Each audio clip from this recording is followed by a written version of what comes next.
Dan il-pajjiż se jkollu spazju miftuħ id-daqs tal-Belt Kapitali ta' Malta. Dan huwa fatt. Fatt li l-poplu Malti Wawċi kif ħabbar Prim Ministru Robert Abela se jkollu madwar 450,000 metru kwadru ta' spazju miftuħ u aħdar. Dan jingħaqad maktar proġetti ta' fejda fosthom dak imħabbar għal Manuel Island. Dwar dan One News sar operazzjonijiet tas-Sindki ta' Pembroke u n-Naxxar rispettivament hekk kif dawn il-lokalitajiet immissu ma' din iż-żona li se tkun ittrasformata. Min-naħa tiegħu is-Sindku ta' Pembroke Zammit qal li dan il-proġett se jkun ta' benefiċċju għar residenti kollha, kif ukoll innota il-proċess ta' konsultazzjoni f'dan ir-rigward. Bla dubju din hija aħbar sabiħa għaliex dak li konna jenna ngħidu ħafna kemm il-Konsill Lokali kif ukoll ir-residenti issa mid-dera se jiġi jitwettaq u jsir realtà.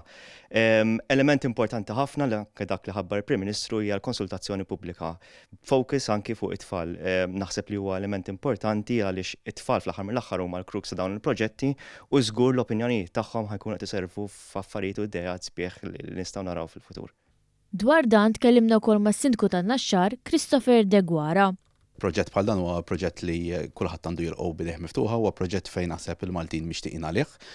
Huwa tajjeb ukoll però kif qed inti l-konsultazzjoni, ġifieri huwa tajjeb li kulħadd jikkonsulta kemm mar-residenti u f'kol mal-kunsilli lokali li jafu verament l-akwata sew.